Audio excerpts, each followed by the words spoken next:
आने वाले विधानसभा चुनाव को लेकर के सबसे पहले तो हम लोकसभा चुनाव के लिए धन्यवाद करने के लिए कायला गांव के अंदर आए थे। भाई जितना साथ हमारी टीम ने, बुजुर्गों ने, 36 बिरादरी ने जो दिया उसके लिए धन्यवाद। और देखो हार जीत चुनाव के अंदर चलती रहती है, दो पहलवान कुश्ती लड़ते हैं तो एक जीतता है एक हारता है, लेकिन अच्छे रिजल्ट हमारे को 36 बिरादरी ने दिए।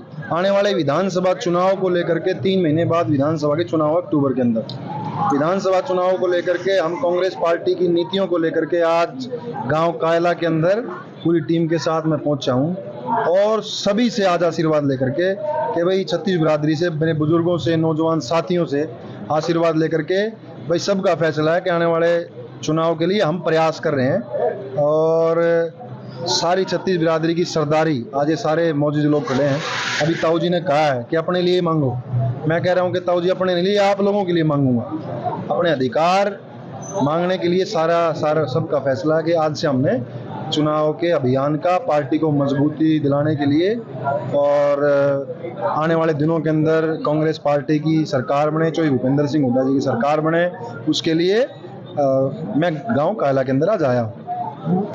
कांग्रेस पार्टी का मैनिफेस्टो आपने पीछे भी लोकसभा चुनाव के अंदर देखा होगा, चाहे वो 6000 बुढ़ापा पेंशन की बात हो, चाहे वो बिजली की यूनिटों की बात हो, चाहे वो बेरोजगारों को रोजगार की बात हो, चाहे वो डेवलपमेंट की बात हो, प्रत्येक मुद्दे के ऊपर देखा था ना कि भारतीय जनता पार्टी के लोग और इनके कार्यकर्ता और संगठन ये क्या कह रहे थे कि आने वाले दिनों के अंदर हमारी सरकार 400 पार से बनेगी। और हम लोग इनको कहते थे कि कोई 400 पार नहीं है, वही नारा दे रहे हैं जैसे हरियाणा प्रदेश के अंदर उन्होंने दिया था 75 पार का, वही हुआ लोगों को बरगला करके लेके। देखिए इस नारे के अंदर कहीं ना कहीं कुछ परसेंट वोटर ये सोचता है कि हाँ इनकी सरकार बन रही है तो वोट डाल देते हैं, लेकिन हरियाणा के अंदर जो चुनाव आने वाले 3 महीने के बाद, उसके अंदर प्रदेश की जनता अब समझ चुकी है।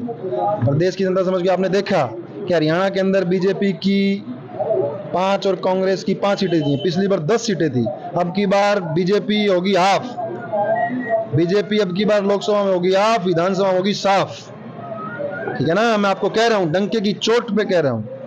और आने वाले दिनों के अंदर कांग्रेस पार्टी की सरकार बनेगी, प्रत्येक वर्ग का, 36 बिरादरी का बड़ा मान सम्मान के साथ काम होंगे, डेवलपमेंट के काम होंगे, बेरोजगार युवाओं को रोजगार मिलेगा। और सीएलपी लीडर्स और हमारे आदरणीय चौधरी भाई दीपेंद्र हुड्डा जी से बात की थी, मैं आपको कहता हूं कि भिवानी के अंदर हमारा प्रयास रहेगा कि हम आईएमटी की स्थापना, सबके बीच में कहता हूं कि कांग्रेस सरकार बनेगी, हम आईएमटी की स्थापना उनके कर कमलों के द्वारा कराएंगे। 70 पार का नारा है। मैं आपको कह रहा हूं कि 90 में से 70 पार सीटें कांग्रेस की आएगी और बड़ी मजबूती के साथ कैंडिडेट चुनाव लड़ेंगे। मैंने आपको कह दिया ना कि लोकसभा में हाफ, विधानसभा में साफ बीजेपी।